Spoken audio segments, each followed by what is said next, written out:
গো, তুমি এখনো পড়ে পড়ে ঘুমাচ্ছ? বেলা কত হয়েছে সেদিকে তোমার খেয়াল আছে? দোকানে যাবে না নাকি? আজকে তো বাজারের দিন। এই বৃষ্টির মধ্যে কে যাবে বাজারে? কেন, বৃষ্টি বলে মানুষ কি না খেয়ে থাকে নাকি? কেন, মানুষ বাড়িতে বসে ভালো মন্দ খায়, তাই না? বৃষ্টির দিনে মানুষ যখন ভালো মন্দ খায় তখন বেশি করে কাজ করতে হয় নিশ্চয়ই। কাজ না করলে খাবারটা আসবে কোথা থেকে শুনি? না না, জানালা দিয়ে বৃষ্টির ফোঁটা গুনছিলাম, তুমি তো সবটা নষ্ট করে দিলে। তাড়াতাড়ি উঠে চারটে গিলে নিয়ে বাজারে যাও।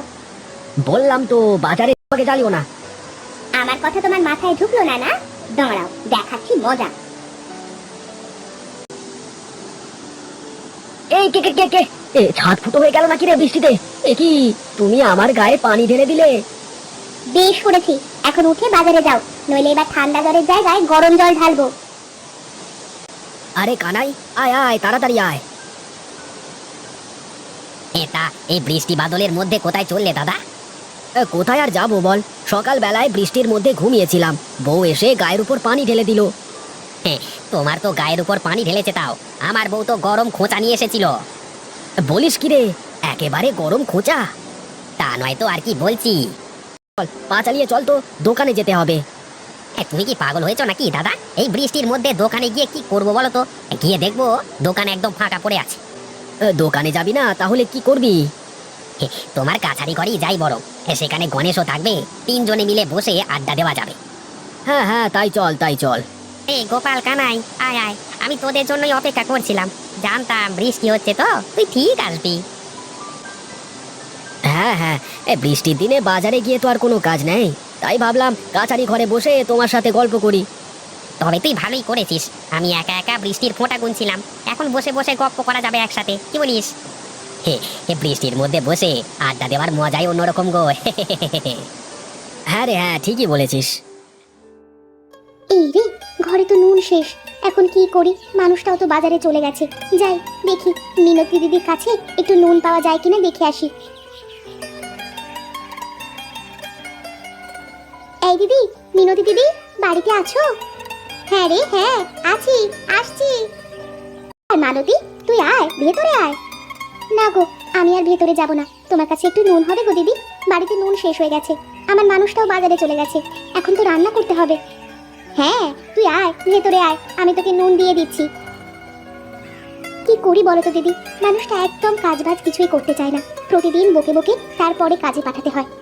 তুই কার কাছে কি বলছিস? আমি তো আজ সকালে গায়ের ওপর জল ঢেলে দিয়ে ঘুম ভাঙিয়ে বাজারে পাঠিয়েছি। আমিও তো গরম খোঁচানি হাতে নিয়ে গিয়েছিলাম, তারপর ঘুম থেকে উঠলেন মহারাজ। এই গায়ের বেটা মানুষের কাছে এত কুঁড়ে, সে কথা আর কি বলবো। হ্যাঁ রে হ্যাঁ, সে কথা আর বলিস না রে তুই। আমাদের মহিলা মানুষের গুণেই সংসারটা কোনো রকমে টিকে আছে। এখন মনে হচ্ছে আমাদেরই কিছু একটা করতে হবে, না হলে আর সংসারটা চলবে না। ঠিক আছে দিদি, আমি এখন চলি, পরে এক সময় এসে গল্প করব। আচ্ছা ঠিক আছে, আয়। এই যে সুজয় দাদা, শুনছো? বাজার থেকে ফিরলে মনে হচ্ছে।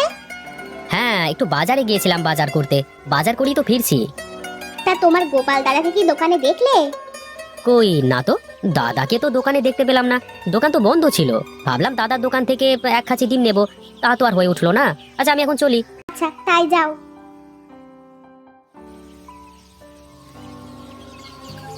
এই রে, গিন্নি কি বুঝে গেছে নাকি আমি দোকানে যাইনি? রে কি গো গিন্নি, কি হয়েছে তোমার? হ্যাঁ, তুমি ঝাঁটা হাতে করে বাড়ির বারান্দায় কেন বসে আছো? হ্যাঁ, ঝাঁটা হাতে কেন সেটা বুঝতে পারছো না? তোমাকে আজ আমি ঝাঁটা পেটা করব। সে কেমন কথা? আমাকে আবার ঝাঁটা পেটা করবে কেন? আমি আবার কি করেছি? কি করেছো বুঝতে পারছো না? না, তা তুমি সারাদিন কোথায় ছিলে? না না, কিছু একটা বলে বাঁচতে হবে ওরে বাবা। আরে শোনো শোনো গিন্নি, আমি সকালবেলায় বাজারে গিয়ে দোকান খুলে অনেকক্ষণ বসেছিলাম। হ্যাঁ, পরে বাজারে কোনো লোকজন না দেখে দোকানটা বন্ধ করে বাড়িতে ফিরতেই যাচ্ছিলাম, এমন সময় এই কানাই আর গণেশের সাথে দেখা হয়ে গেল। হ্যাঁ, তাই ওদের সাথে গল্প করছিলাম আর কি। কিন্তু সুজয়তা বললো তুমি নাকি বাজারেই যাওনি, দোকানই খোলনি। অনেক হয়েছে, আর নয়, এবার থেকে আমি দোকানদারি করব আর তুমি বাড়ি বসে রান্না বাড়া করবে। কি ব্যাপার মেয়েরা, তোমরা দোকানে কি করছো? তোমার স্বামীরা কোথায়? আগে আজ থেকে আমরা দোকানদারি করব জমিদার মশাই, আর আমাদের স্বামীরা ঘর সামলাবে। না না না, এ হবে না। মেয়েদের কাজ ঘরে থাকা, বাজারে দোকানদারি করা নয়। আমি থাকতে আমার এই বাজারের মাটিতে কোনো মেয়েরা দোকানদারি করতে পারবে না। এখন বাড়িতে গিয়ে তোমাদের স্বামীকে দোকানে পাঠিয়ে দাও, যাও। কিন্তু জমিদার মশাই, স্বামীরা ঠিকঠাক কাজ করে না, ওরা যে খুবই অলস। সে যাই হোক না কেন, তোমরা এক্ষুনি বাড়ি যাও, আর কখনো বাজারে পা রাখবে না, ঠিক আছে? এখন কি করবি রে দিদি? জমিদারের কথা অমান্য করে বাজারে তো আর দোকানদারি করা যাবে না। হ্যাঁ তাই তো, কিন্তু কিছু একটা তো করতেই হবে আমাদের। কিন্তু কি করবি? জমিদার বাবু আমাদের বাজারের মাটিতে পা দিতে নিষেধ করেছেন। আমরা এক কাজ করি, পানিতে দোকান বানাই। পানিতে? মানে পানিতে আবার কেমন করে দোকান বানাবি? আরে এ আবার এমন কি কঠিন ব্যাপার? কলার ভেলার ওপর দোকান বানিয়ে সেটা পানির মধ্যে দিয়ে দিলেই তো হয়ে গেল। এটা কিন্তু মন্দ বলিসনি, এখানে তো প্রচুর মানুষের আসা যাওয়া, খুব ভালো ব্যবসাও করা যাবে। হ্যাঁ রে, ভাসমান দোকানের জন্য অনেকেই আসবে আমাদের দোকানে। তাহলে আর দেরি কেন, চল চল কাজে লেগে পড়ি। চল এখন বাড়িতে চল, কাল সকাল থেকে কাজ শুরু করা যাবে। আচ্ছা ঠিক আছে, চল। এই কানাই, আমাকে কলার গাছগুলো দে দেখি, সবগুলো বাঁশের সাথে বেঁধে ভেলা বানাতে হবে। হ্যাঁ হ্যাঁ, দিচ্ছি দিচ্ছি। এই নাও দাদা। গাছগুলো সব বাঁশ দিয়ে একসাথে করে বেঁধে ফেলো। তৈরি হয়ে গেছে। আমাদেরও প্রায় দোকান বানানোর কাজ শেষ। হ্যাঁ যাক, অবশেষে দোকান বানানোর কাজ শেষ হলো। জমিদার মশাই, জমিদার মশাই, আপনি নিষেধ করবার সত্ত্বেও ওরা দোকান দিয়েছে। কার এত বড় সাহস যে আমার নিষেধ করবার পরেও দোকান দিয়েছে? কোথায় দোকান দিয়েছে? চল, আজ আমি ওদের উচিত শিক্ষা দেব। জি বাবু, চলেন। কিরে, তুই কি আমার সাথে মশকরা করছিস নগেন? তুই দোকানটা এইখানেই তো দিয়েছে ওরা।